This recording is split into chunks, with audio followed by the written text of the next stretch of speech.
Hey everyone, welcome back to Think and Grow TV. Your number one place to create financial wealth, to have financial freedom as a Christian or as a religious person. We're gonna use.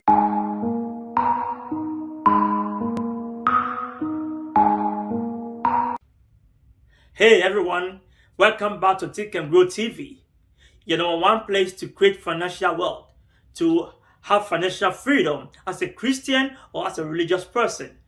We're gonna use the Bible to create wealth and how we're gonna use to what to create generational wealth.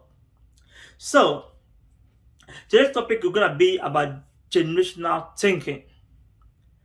As a Christian, how are you gonna be generational thinker to leave inheritance for your children and to create wealth so your children one day will benefit from you or your great children will benefit from you.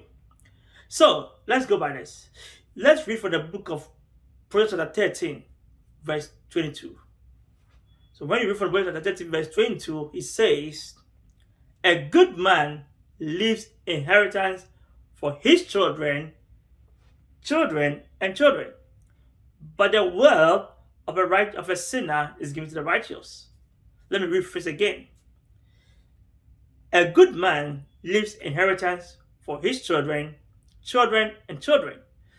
But the wealth of a sinner is given to the righteous.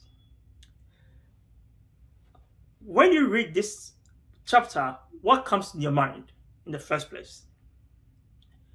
So, what comes to mind about it is that how to create wealth. As to me, that's how it comes to my mind. How will I use this quotation to create wealth as a Christian? Okay, so many Christians do not have inheritance for their children. Someone asked me, if we say God gives everything to us, as he promised us in Deuteronomy 8:18, he says, I'll give you the power to create wealth.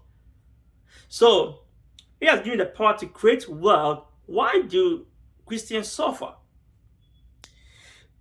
Well, this is it. As a Christian, you need to start creating wealth, savings. I talked about savings before in my previous video, and you can check up and read and watch about it. You know how to save money and to create wealth. So savings is the one way of creating wealth. So when you save, you need to invest. How do you invest? There's so many ways to invest now: into stock, into trade, into business. You can invest into real estate. You can invest into land. If you are living anywhere you are, you can buy land. Land is very necessity. It's very important to buy lands. Okay, and also to buy. If you're going to go into real estate, it's good. It never fade off.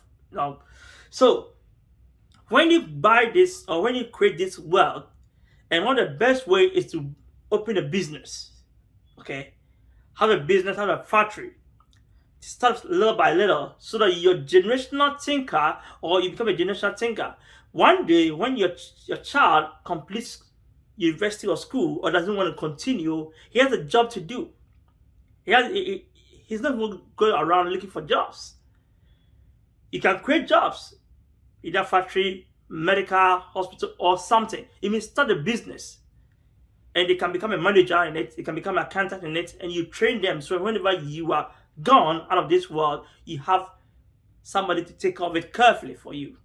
So it's very important to think that way.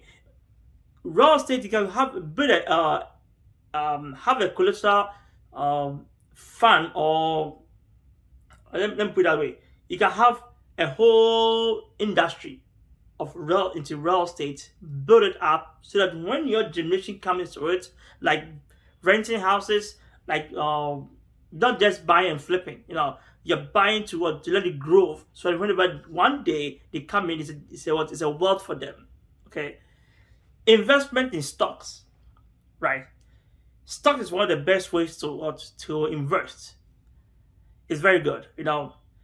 I've been in it and it's very good and I like it. Okay, so stock, when you buy stock, There are so many ways of investment in stock. We have the index fund. That we have the buy individual stocks from individual companies like Tesla, Apple, all these big companies, or any other companies, or Microsoft, or any other company, wherever you are in your country, wherever you are, just try to get a stock to buy. Even you can't go into treasury bill or bond or somewhere that at least has something that comes into you. It has a profit coming up and down, right? So try to create a world around you so that one day your children will not suffer. Remember, you do not want your children to go through the same hustle you went through. So you give them a burst so they also can give a burst to their children. That is one thing that you need to do. It's called generational thinking. And as the Bible says in the book of 1 13, verse 22, it says, a good man leaves inheritance for his children and children.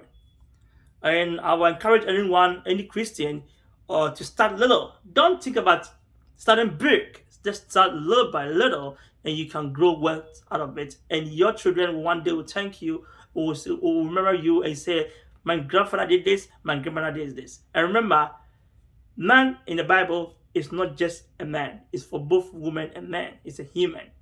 So when the Bible is saying that, then you should know that it goes both ways, to females and male. So you learn to invest, learn to create wealth. So one day your children or your great grandchildren will still inherit your profit, your whatever you set it up. And thank you very much for listening to this. And I'll come away and teach you the details about how to go about it in investment for the future. Thank you. Please subscribe to this my channel. Please subscribe. Thanks.